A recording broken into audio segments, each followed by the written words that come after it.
21st September 1940, 14:47 hours. Above the Kent countryside, squadron leader James Hartley lined up his Spitfire behind a crippled Messerschmitt Bf 109. The German ace's propeller sputtered. Out of fuel, out of options, out of time. Hartley's finger rested on the trigger. One squeeze, one kill. His 16th victory. But in that frozen moment above the smoke-stained fields of Britain, James Hartley made a decision that would haunt him for decades and rewrite the unspoken rules of aerial warfare. The morning of 21st September 1940 arrived cold and grey over RAF Biggin Hill, the sort of morning that made men's breath fog in the dawn air and turned aircraft metal bitter to the touch.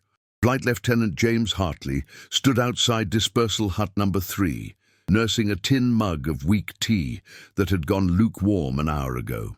He was 26 years old, though the lines etched around his eyes belonged to a man twice that age. 73 consecutive days of combat had done that. 73 days since the Luftwaffe had begun its relentless assault on Britain's airfields, cities, and the very fabric of national survival. Behind him, the dispersal hut hummed with nervous energy. Pilots played cards with hands that trembled slightly. Others wrote letters they might never post.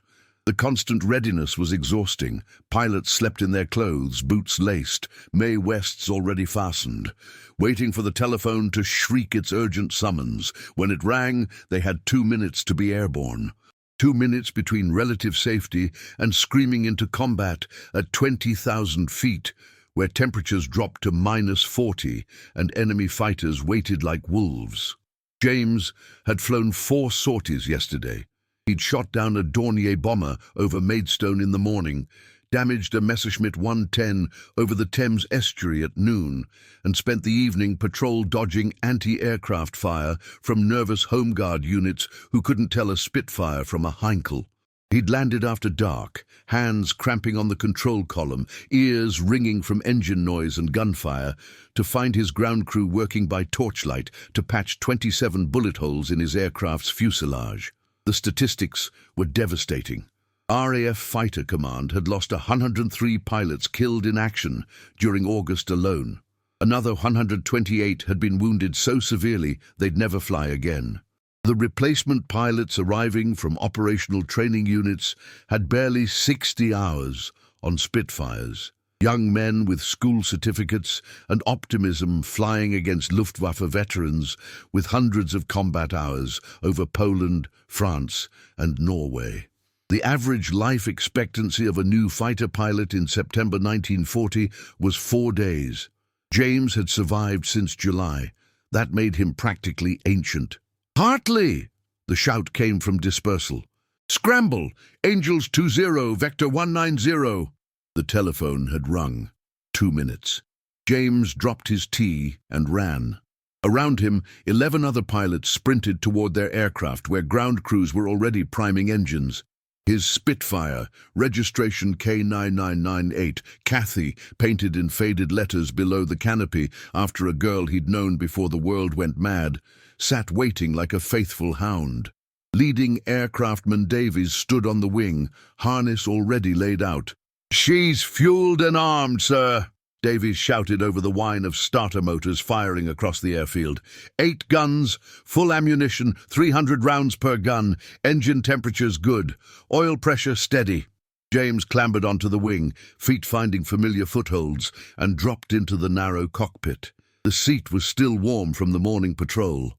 Davies helped him with the Sutton harness, 4 straps over shoulders and between legs, locking at the chest, then plugged in his radio lead and oxygen tube. The ritual took 45 seconds.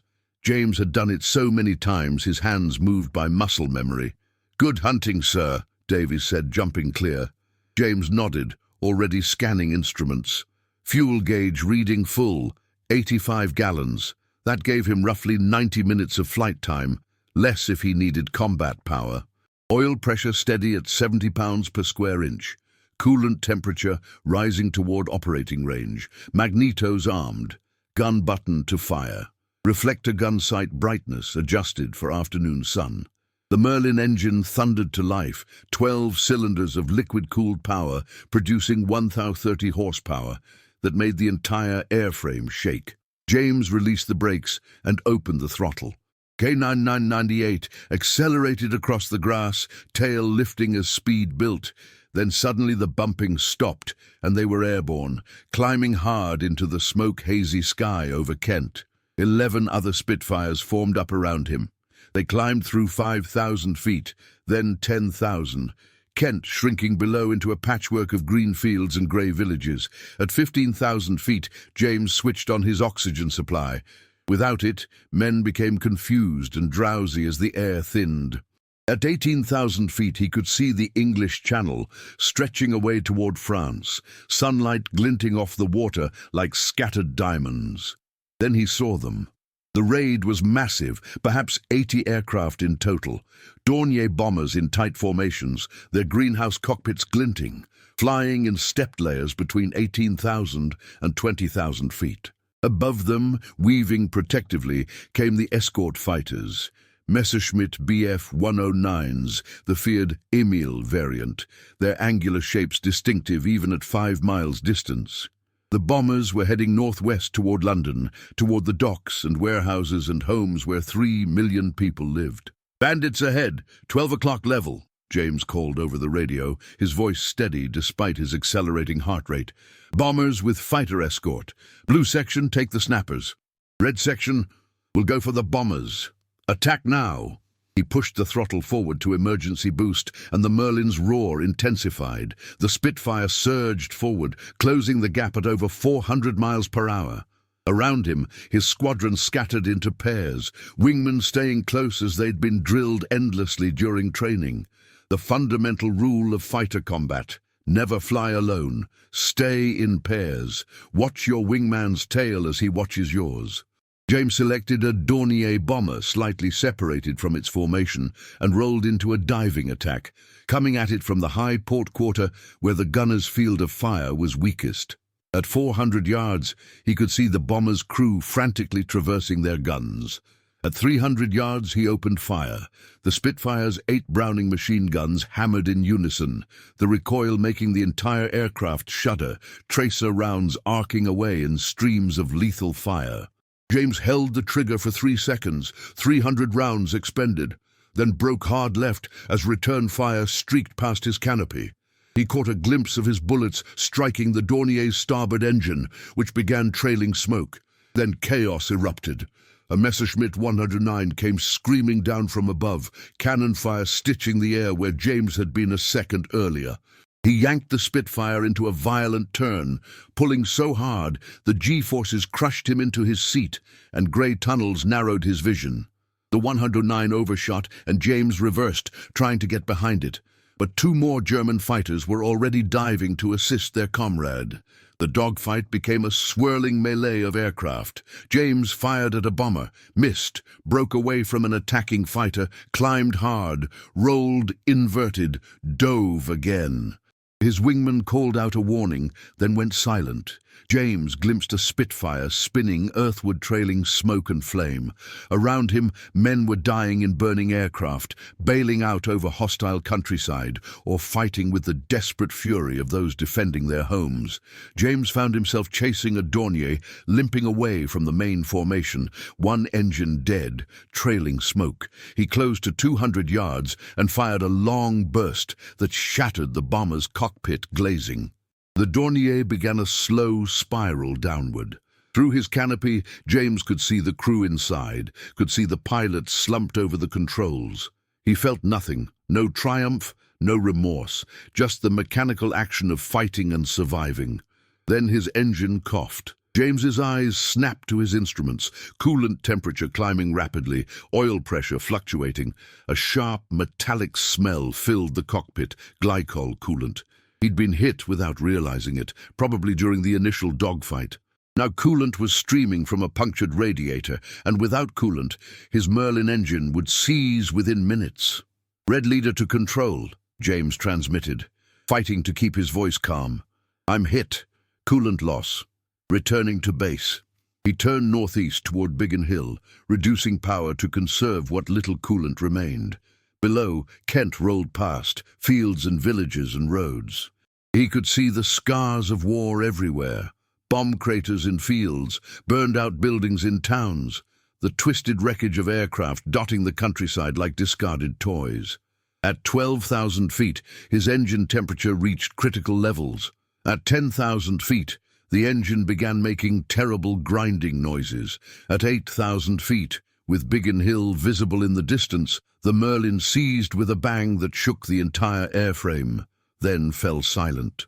The sudden quiet was shocking after hours of thundering engine noise.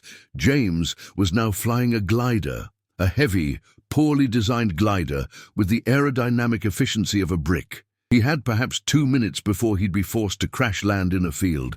His hands worked automatically, fuel off, magnetos off, mixture control to idle cutoff. He began searching for a suitable landing site. Then, at his 11 o'clock position and slightly below, he saw it. Another aircraft in trouble. A Messerschmitt Bf-109, its distinctive angular shape unmistakable, flying straight and level at perhaps 6,000 feet. But something was wrong with it. The propeller was windmilling, not driven by engine power.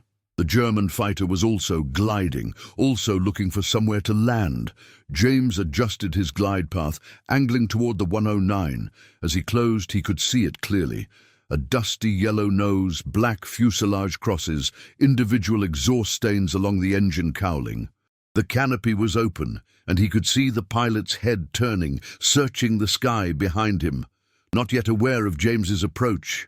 Every instinct, every hour of training, every briefing about showing no mercy to the enemy screamed at James to attack. The German was helpless, defenseless. An easy kill. James's gun still had ammunition. Even gliding, he could maneuver into a firing position. His thumb moved toward the gun button. Then he saw something that made him hesitate. The 109's fuselage was marked with a series of small crosses just behind the cockpit, victory markings. James counted them in the seconds it took to close the gap. 23 crosses, 23 victories. This was no novice pilot.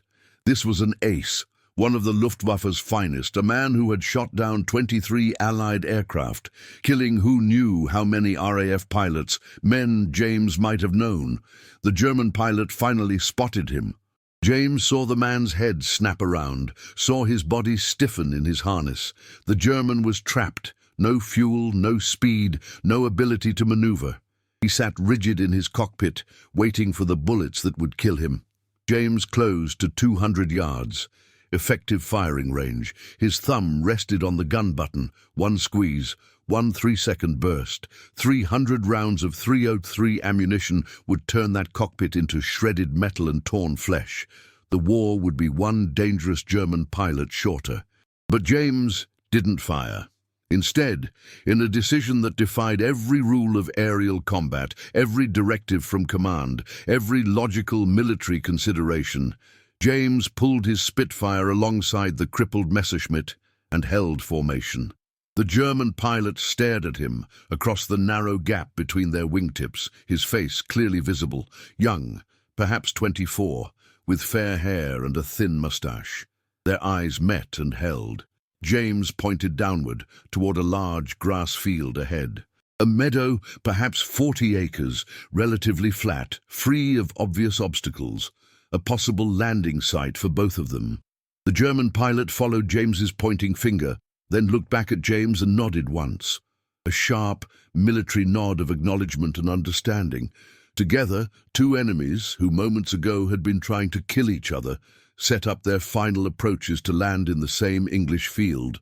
James went first, touching down heavily in the rough grass, bouncing once, then rolling to a stop near a hedgerow.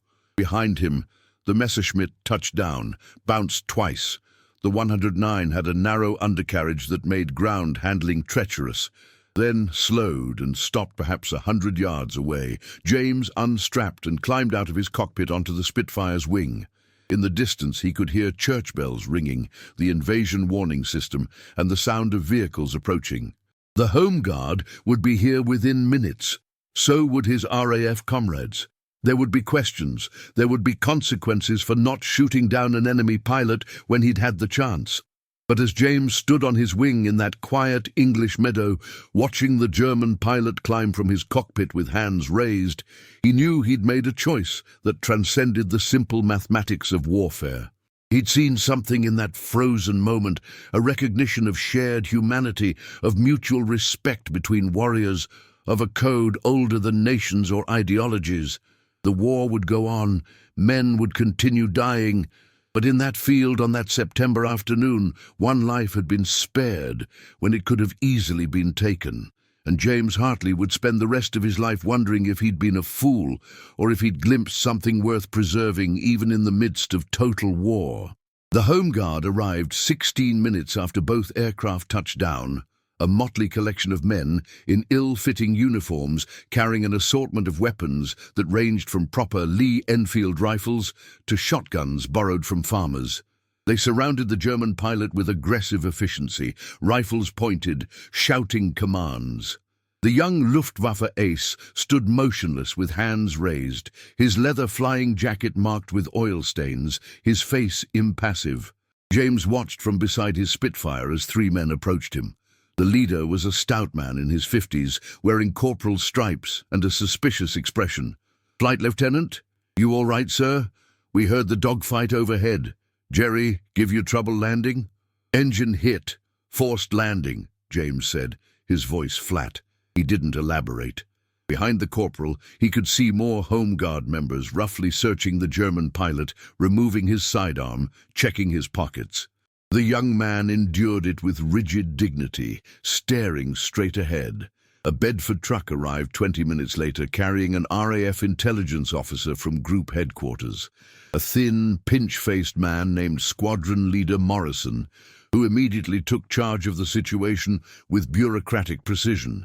He questioned James briefly, took custody of the German pilot, and ordered both aircraft guarded until recovery teams arrived. His questions were perfunctory and practical. Time of combat, location of engagement, aircraft damage assessment, pilot condition. Morrison didn't ask why James hadn't shot down the defenseless enemy aircraft. Perhaps he assumed James's guns had jammed. Perhaps he assumed James had run out of ammunition. Perhaps he simply didn't consider it relevant. James didn't volunteer the information. He stood beside his damaged Spitfire, watching as the German pilot was loaded into the Bedford truck, and said nothing about the choice he'd made. But someone had seen. Leading aircraftman Davies arrived with the recovery crew 2 hours later, driving a low loader to transport K99998 back to Biggin Hill for repairs. He approached James with his characteristic cheerful irreverence, grinning despite the day's chaos. "Brought your kite home safe again, sir, even if she does have a few more holes than regulations strictly allow. Ground crews starting to think you're personally keeping the sheet metal workers employed." James managed a tired smile. Davies had been his crew chief since July, a Londoner from Bermondsey with quick hands and an uncanny mechanical intuition. He could diagnose engine problems by sound alone, and often worked 18-hour shifts, keeping aircraft flyable despite shortages of parts, tools, and sleep. As the recovery crew began winching K99998 onto the trailer, Davies moved closer and spoke quietly. "Word's already going around the squadron, sir, about you and the Jerry, flying wing to wing, helping him land safe. Some of the lads think you've gone soft. Others reckon you're touched from too much combat." He paused, then added, "But I seen that 109, sir. I counted the victory marks, 23 kills. You could have had him easy. Could have been your 16th. Instead, you brought him down alive." James looked at Davies sharply.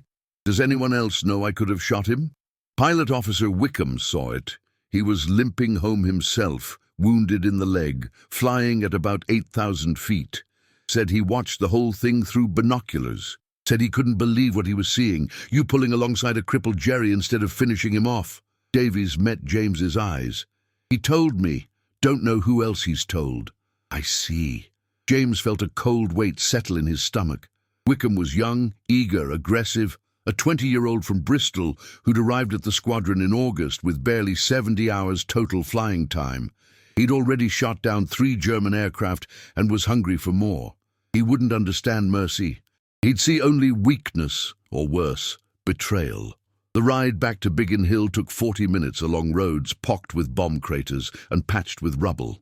They passed through villages where every window was taped against blast damage, where exhausted civilians queued for rationed food with the patient stoicism that had become the national character. Propaganda posters covered every available wall. Keep calm and carry on. Dig for victory. Is your journey really necessary?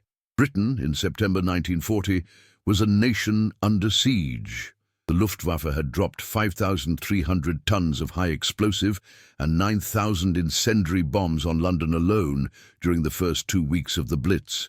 Entire neighborhoods had been obliterated, the docks burned continuously, the smoke visible for miles. Every night brought fresh raids, fresh casualties, fresh funerals. In this context, showing mercy to the enemy seemed almost obscene. James arrived at Biggin Hill to find the squadron assembled in the briefing room.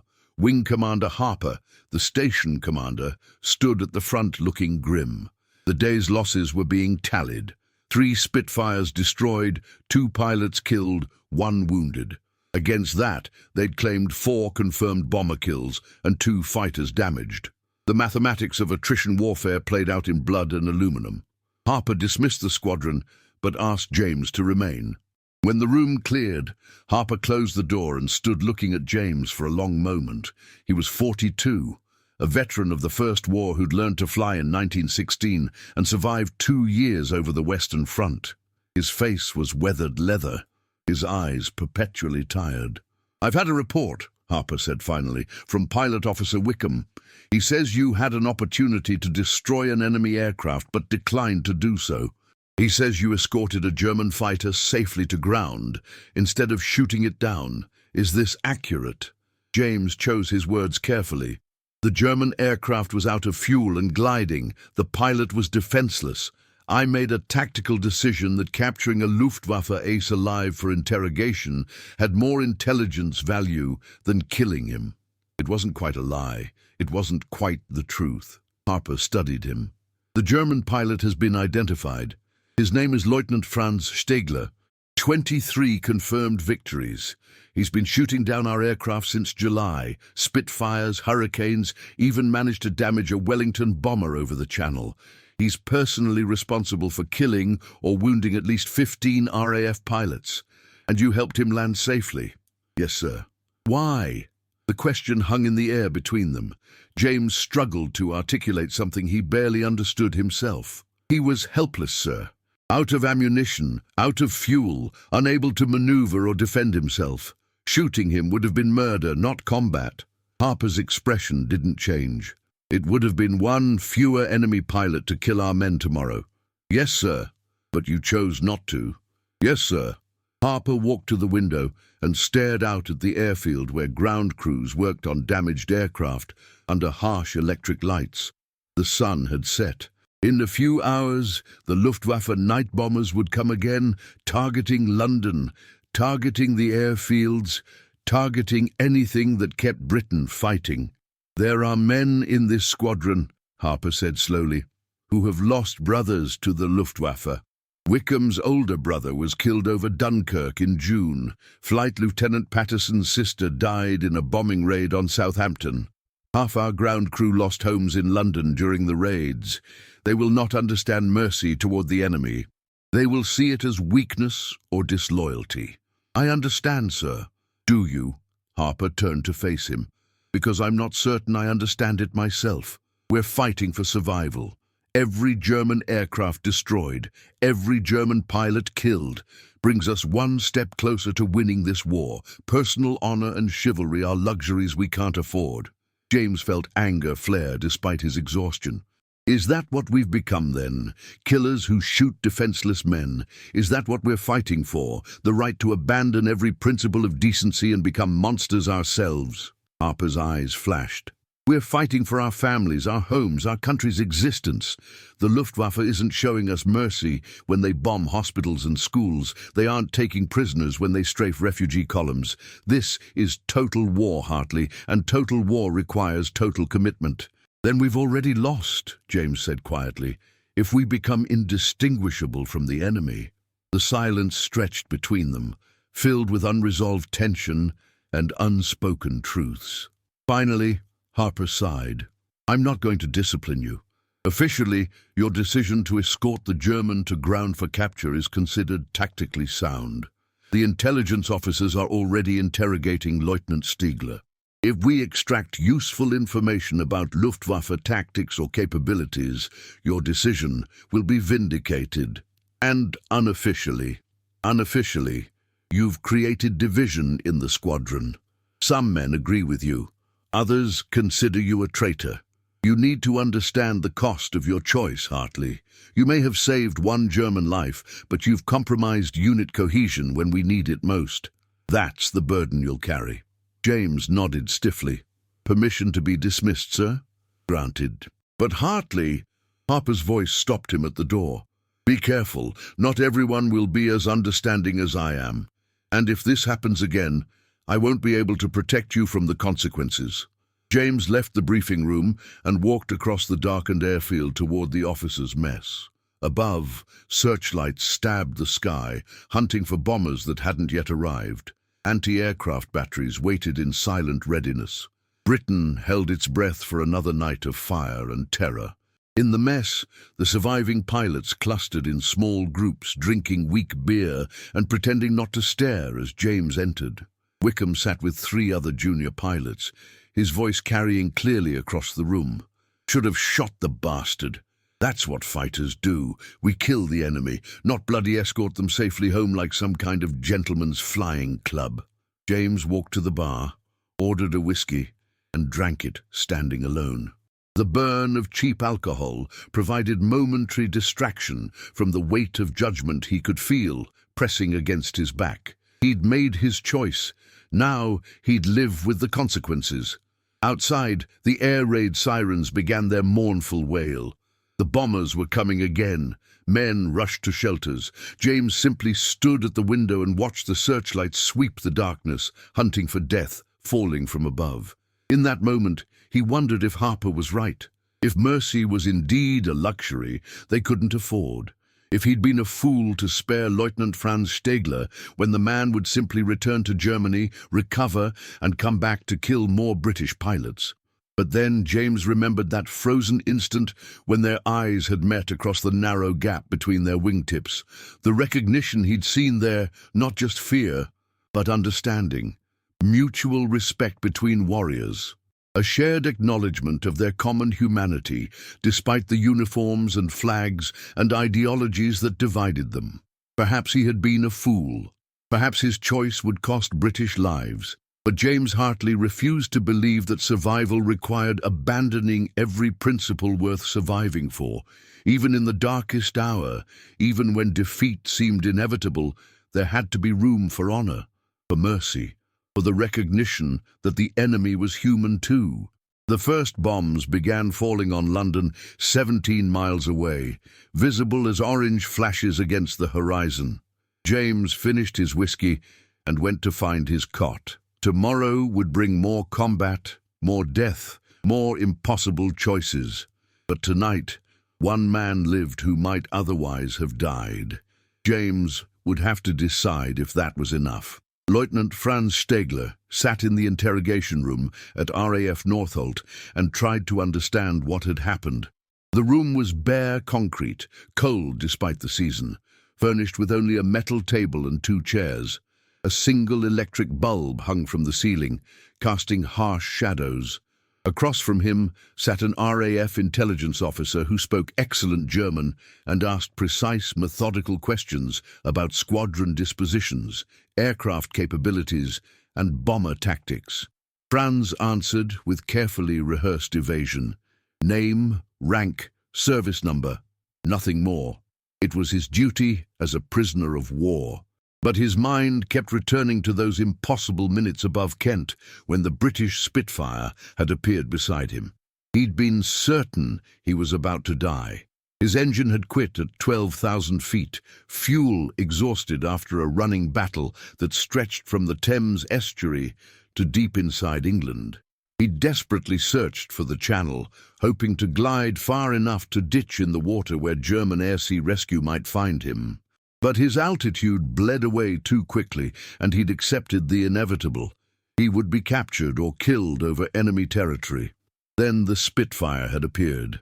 Franz had watched it approach with the detached calm of a man facing death. He'd done his duty, shot down 23 enemy aircraft, served the fatherland with honor. If this was how it ended, killed by a British pilot over British soil, so be it. He'd stiffened in his harness, waiting for the bullets, but the bullets never came. Instead, impossibly, the British pilot had pulled alongside and flown formation, had pointed toward a suitable landing field, had deliberately chosen not to fire when Franz was completely defenseless. It violated every tactical principle Franz had been taught, every briefing about British ruthlessness, every assumption about how air combat was conducted. German doctrine was clear: destroy the enemy by any means necessary, show no mercy because none would be shown. The British were fighting for survival. They would use every advantage, take every opportunity, kill without hesitation. That was what Franz had been told during training, what senior officers had repeated endlessly during briefings. Yet the British pilot had let him live. The interrogation continued for 3 hours. The intelligence officer probed for information about the Geschwader's bases in France, about planned operations, about morale and fuel supplies. Franz deflected each question with practiced stubbornness. Finally, the officer closed his notebook and regarded Franz with tired eyes. "You were shot down by squadron leader James Hartley," the officer said in German. "Does that name mean anything to you?" Franz shook his head. "I don't know British pilot names. Hartley has 15 confirmed victories. He's one of our top pilots.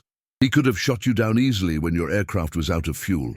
Instead, he escorted you safely to ground. Why do you think he did that?" Franz had been asking himself the same question. "I don't know. German pilots don't show such mercy, do they? When your Geschwader encounters disabled British aircraft, what are your orders?" Franz remained silent. The intelligence officer leaned forward. "We've interrogated 47 Luftwaffe prisoners since July. Everyone confirms the same doctrine: destroy enemy aircraft regardless of circumstances. No mercy for disabled pilots, no recognition of helplessness as reason to cease fire. Yet Hartley spared you. Doesn't that suggest a fundamental difference in how our nations approach this war?"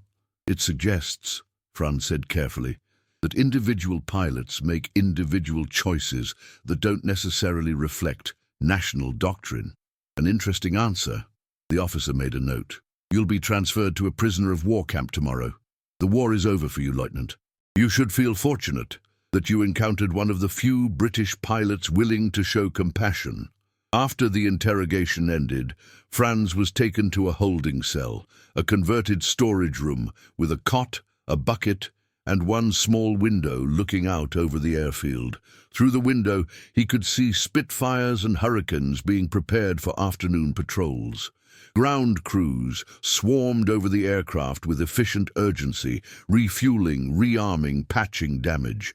Franz sat on the cot and tried to reconcile his experience with everything he'd been taught. The propaganda had been clear. The British were desperate, demoralized, near collapse. Their pilots were exhausted, their aircraft inferior, their will to resist crumbling. One final push, one more week of sustained bombing, would break them completely.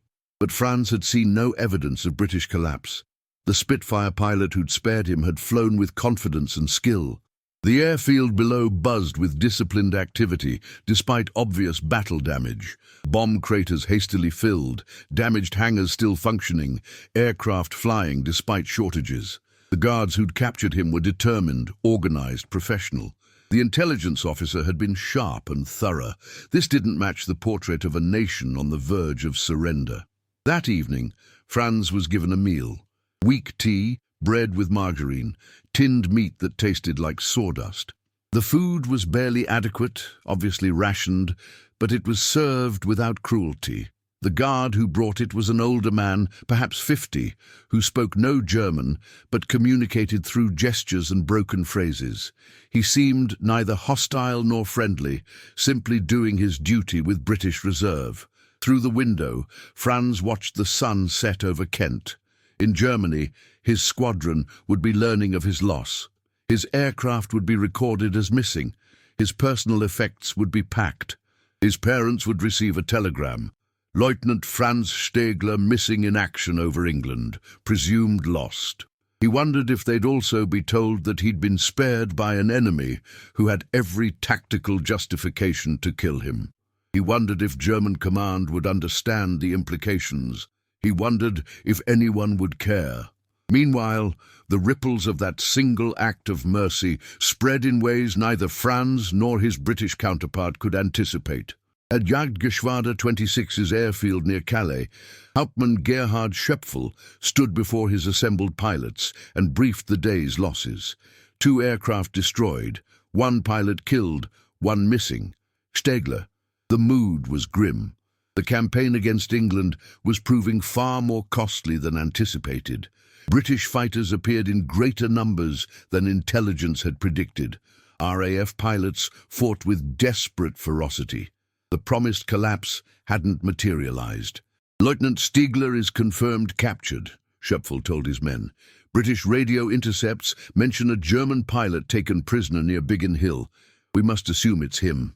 He paused, then added, Intelligence suggests he was shot down by a British ace named Hartley after running out of fuel deep over England. The pilots muttered among themselves. Stegler had been popular, skilled, steady, reliable. His loss was felt keenly. One pilot raised his hand. Herr Hauptmann, if Stegler was out of fuel, he was defenseless. Why didn't the British pilot simply shoot him? Standard doctrine would be to destroy a helpless enemy aircraft. Schöpfel had wondered the same thing. I don't know. Perhaps Hartley's guns jammed. Perhaps he ran out of ammunition. Perhaps he thought capturing Stegler would provide intelligence value. Or perhaps, another pilot suggested quietly, the British still cling to outdated notions of chivalry. Perhaps they're soft. Schöpfel considered this. It was true that British pilots sometimes displayed what German doctrine considered weakness, reluctance to strafe parachuting pilots, hesitation to attack clearly disabled aircraft, adherence to gentlemanly rules of engagement that had no place in modern warfare. German training specifically exploited these weaknesses, fake injuries to lure British pilots into vulnerable positions, feigned surrender to gain tactical advantage. But Schöpfel had fought British pilots throughout August and September. He'd seen their tenacity, their skill, their willingness to die defending their island. Whatever else they might be, they weren't soft. Yet they operated under different principles. They seemed to believe that warfare had rules, boundaries, limits that shouldn't be crossed even in extremis. The Germans had abandoned such illusions. Total war required total commitment. Mercy was weakness. Hesitation was fatal. We will continue operations as planned, Schöpfel told his men. Remember Stegler's sacrifice. Remember that the British are showing strain. A few more weeks of pressure and they will break. We will bomb their cities, destroy their airfields, sink their shipping. We will give them no respite, no mercy, no hope. That is how wars are won. The pilots dispersed to prepare for the evening mission. Schöpfel remained alone in the briefing room, studying maps of southern England. Somewhere down there, Stegler sat in a prison camp, alive because of a British pilot's incomprehensible decision. Schöpfel tried to understand it and failed. In his experience, mercy had no place in modern warfare. The side that hesitated lost. The side that showed weakness invited destruction. The British failure to kill Stegler when they had the chance was simply another indication that they lacked the ruthlessness necessary to win. That evening, Schöpfel led 18 Messerschmitts on a fighter sweep over Kent. They encountered 12 Hurricanes near Maidstone and engaged in a swirling dogfight that lasted 8 minutes. Schöpfel personally shot down one Hurricane and damaged another.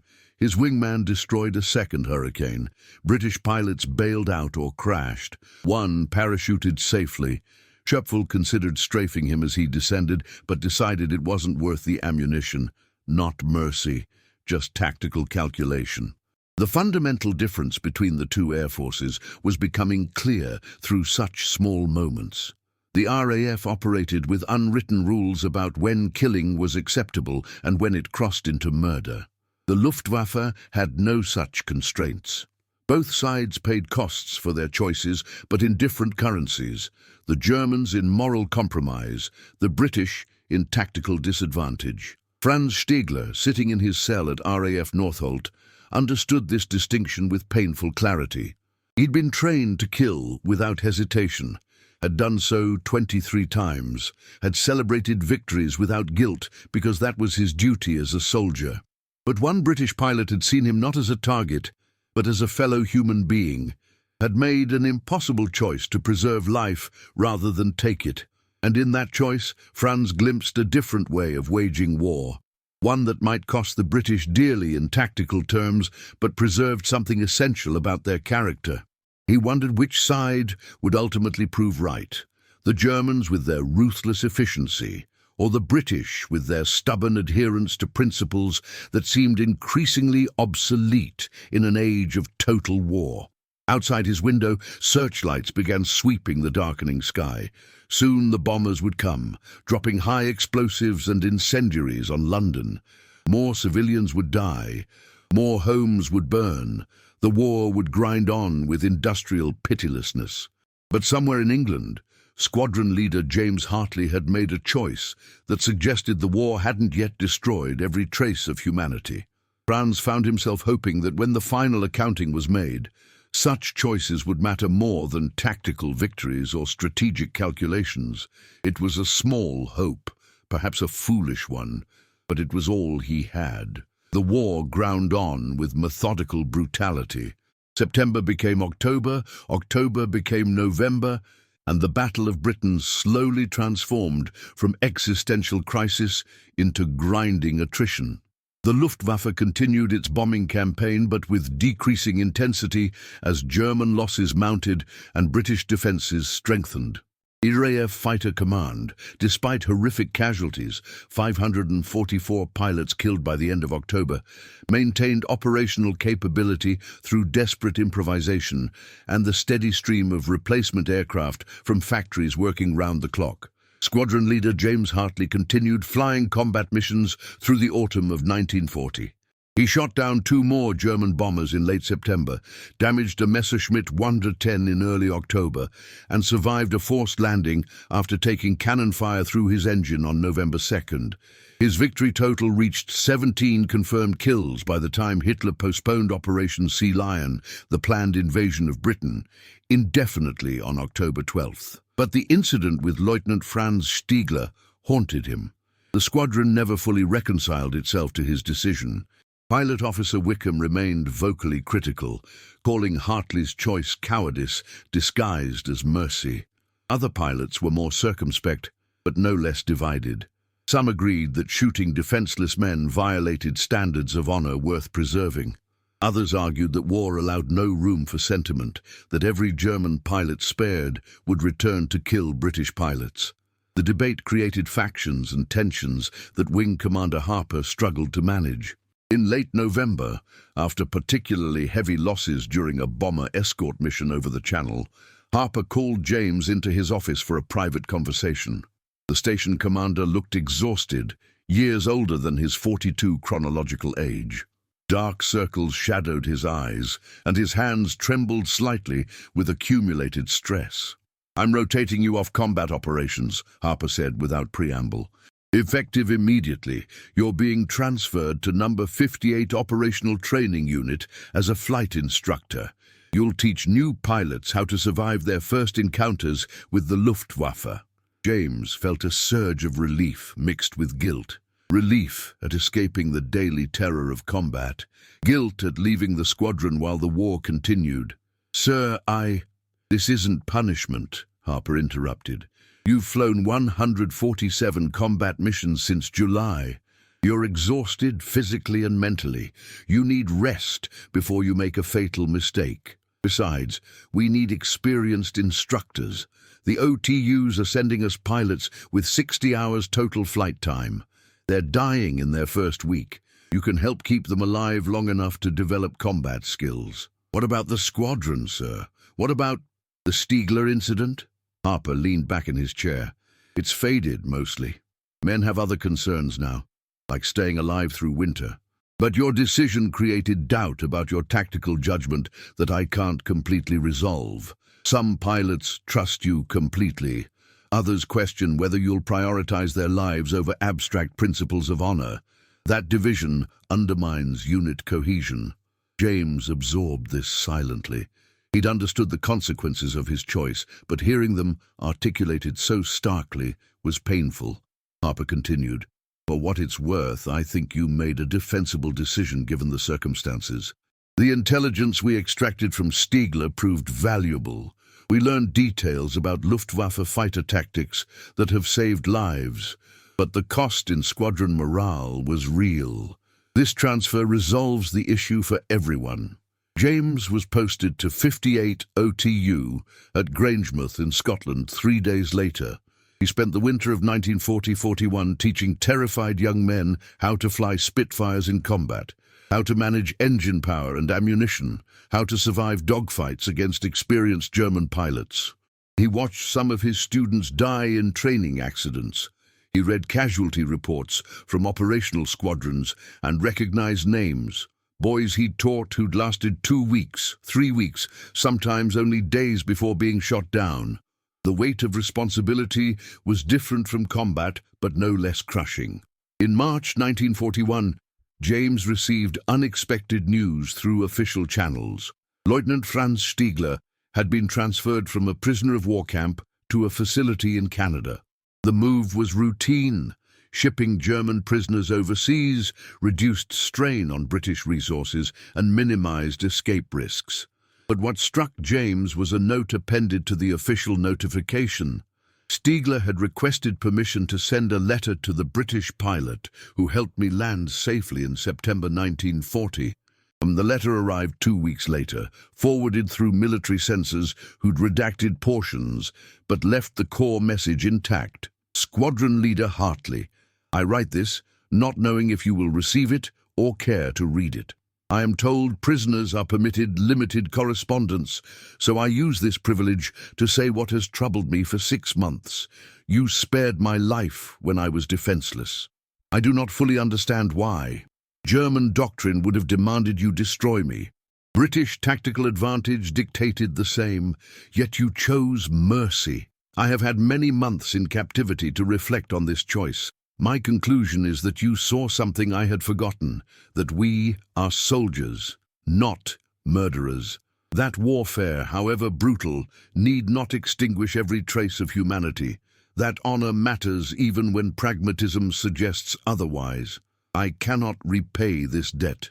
Perhaps after the war, if we both survive, we might meet under different circumstances.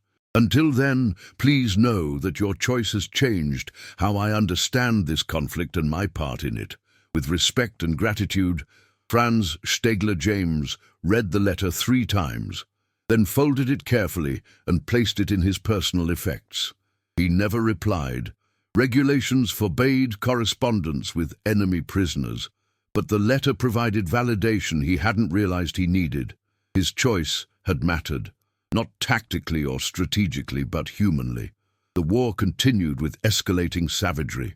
Germany invaded the Soviet Union in June 1941, opening the Eastern Front, where warfare descended into genocidal barbarism.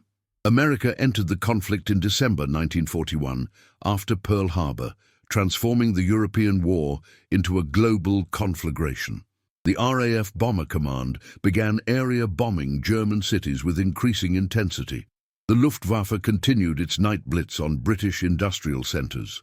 James Hartley remained an instructor throughout 1941 and into 1942, training hundreds of pilots who cycled through operational squadrons. Many died, some became aces. All carried lessons James had taught them about survival, tactics, and the psychological demands of aerial combat. In August 1942, James was recalled to operational flying and given command of 412 Squadron. a unit equipped with the new Spitfire Mark 9, operating from Biggin Hill, full circle to where his war had begun. The fighting had changed substantially since 1940. The RAF now conducted offensive sweeps over France, challenging the Luftwaffe over occupied territory. Bomber streams attacked German industrial targets with massive escorts. The tactical situation had reversed. Now the Germans defended while the British attacked. James led 412 Squadron through the bitter air battles of 1942 and 1943. He shot down 3 more German fighters, bringing his total to 20 confirmed victories, and survived being shot down twice himself, once bailing out over the Channel and being rescued by air-sea rescue launch, once crash landing with a dead engine near Dover. He trained new pilots, wrote tactical assessments, and watched the slow transformation from defensive desperation to offensive confidence. The war in Europe ended on May 8, 1945. James Hartley was 31 years old and felt ancient. In the chaotic months following German surrender, as millions of displaced persons tried to return home, and Allied authorities processed countless prisoners of war, James received notification that former Lieutenant Franz Stegler, now civilian Franz Stegler, had been repatriated to Germany and was working in Munich helping rebuild the shattered city. On a grey November day in 1947, James travelled to Munich on personal leave. The city was a landscape of rubble and reconstruction, entire neighbourhoods reduced to skeletal ruins by years of Allied bombing. Germans moved through the devastation with the same stoic determination the British had shown during the Blitz, clearing rubble, rebuilding, refusing to surrender to despair. James found Franz working at a construction site, directing workers rebuilding a bombed-out school. He was thinner than James remembered from their brief encounter, his face lined with privation and loss, but he recognized James immediately. They stood awkwardly for a moment, 2 former enemies meeting in peacetime, then Franz extended his hand. "Squadron Leader Hartley," he said in careful English, "thank you for coming." They walked through the ruined city and talked. Franz described his years as a prisoner in Canada, not harsh, but isolating, filled with uncertainty about his family's fate. His parents had survived the war. His younger brother had been killed on the Eastern Front in 1943. He'd returned to Munich to find his childhood home destroyed and his city transformed into apocalyptic wreckage. James described his years instructing and then commanding operational squadrons. The friends he'd lost, the psychological scars of watching young men die, the peculiar guilt of surviving when so many hadn't. Eventually Franz said, "I never forgot what you did. That moment when you could have killed me and chose not to. It became important to me during the war, evidence that not everything had been consumed by hatred, that individuals could still choose mercy even when nations demanded otherwise." James nodded slowly. "I've wondered many times if I made the right choice. Some of my fellow pilots died while I showed you mercy. Perhaps one of them would have survived if you'd been killed that day instead of captured."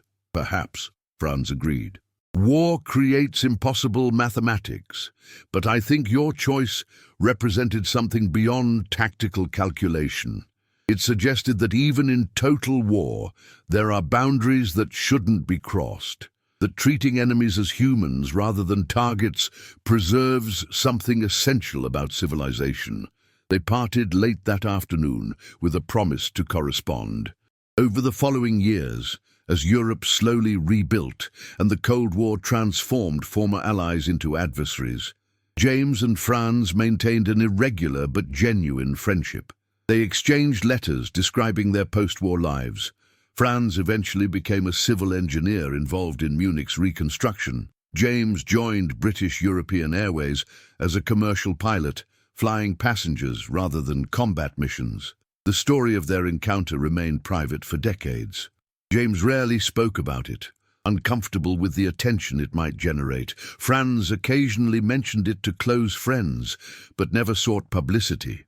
The incident became a footnote in their personal histories, significant to them, but seemingly inconsequential to the larger narrative of World War II. Then in 1972, a historian researching RAF Fighter Command discovered a brief mention in Wing Commander Harper's private papers. Hartley chose mercy over tactics. Stegler incident raises questions about honor in modern warfare. Intrigued, the historian investigated further, eventually tracking down both men, now in their late 50s, and interviewing them extensively. The resulting article appeared in a British aviation journal in 1973 under the title "The Code Beyond Combat," when squadron leader Hartley chose mercy over victory. It described the September 1940 encounter in detail, analyzed the tactical and ethical implications, and interviewed both participants about their perspectives 33 years later. The response was overwhelming. Veterans from both sides wrote letters describing similar incidents, moments when mercy had been shown, when enemies had been treated as humans rather than targets, when the machinery of war had briefly permitted humanity to intrude. The story resonated particularly with younger generations, questioning the morality of war and seeking examples of honor amid brutality. James Hartley and Franz Stegler were invited to speak at schools, veteran organizations, and peace conferences. They appeared together, two old men who'd once been enemies, describing how one impossible choice had created a bond that transcended nationality and ideology. They emphasized that their story wasn't unique, that throughout the war, individuals on both sides had made similar choices to preserve humanity even in the darkest circumstances. Franz Stegler died in 1987 at age 71. His funeral attended by James Hartley and dozens of former Luftwaffe pilots who remembered him as a skilled aviator and decent man. James delivered a eulogy describing their encounter over Kent and the friendship that had grown from it. Franz taught me that enemies are not abstractions, but individuals capable of honor, courage, and change. Our encounter lasted minutes, but its impact shaped decades. James Hartley lived until 2008, dying at age 94 in a care home near his childhood village in Sussex. His obituary in the Times described his wartime service, his 20 confirmed victories, his years as an instructor, and his post-war career. But the final paragraph focused on the Stegler incident, describing it as a testament to the possibility of mercy even in total war, a reminder that individual choices matter even when nations descend into barbarism. The legacy of that September afternoon in 1940 lived on in unexpected ways. The story became required reading at RAF staff colleges as a case study in ethical decision-making under pressure. German military academies included it in discussions about honor and rules of engagement. Peace organizations cited it as evidence that even in war, humans retain the capacity to choose compassion over violence. But perhaps the most profound impact was on the men themselves. James Hartley spent the remaining 68 years of his life certain he'd made the right choice, not because it was tactically optimal or strategically brilliant, but because it had preserved his humanity when war demanded he surrender it. Franz Stegler lived 47 years after that September day, building schools and hospitals in Munich, raising 3 children, and never forgetting that he owed his life to an enemy who'd seen him not as a target, but as a fellow human being. In the final analysis, their story proved something both simple and profound, that warfare, however total and brutal, need not extinguish every trace of decency, that individuals retain moral agency even when institutions demand obedience, that mercy, honor, and compassion can survive even in history's darkest chapters, that one impossible choice, made in a frozen instant above Kent, could ripple through decades and remind future generations that even in war there are boundaries worth preserving and principles worth upholding, regardless of the cost. James Hartley had wondered that September afternoon if he'd been a fool to spare Franz Stegler. By the end of his long life, he knew he'd glimpsed something more important than tactical victory, the truth that how we fight matters as much as whether we win, and that preserving our humanity in the face of horror is itself a form of victory worth celebrating. If this story of courage, mercy, and the unbreakable spirit of both enemies and brothers has moved you, we invite you to subscribe to this channel. Join us as we continue to uncover the hidden stories of Britain's finest hour, the men and women who held the line when the world teetered on the edge. Leave a comment below. Have you ever faced a choice where principle clashed with pragmatism? What would you have done in Squadron Leader Hartley's place? We read every comment and learn from your perspectives. Hit the notification bell so you never miss our next story. Together, we keep history alive and honor those who sacrificed everything for the freedom we enjoy today. Thank you for watching, and remember, even in the darkest skies, humanity's light can still shine through. Until next time, keep calm and fly on.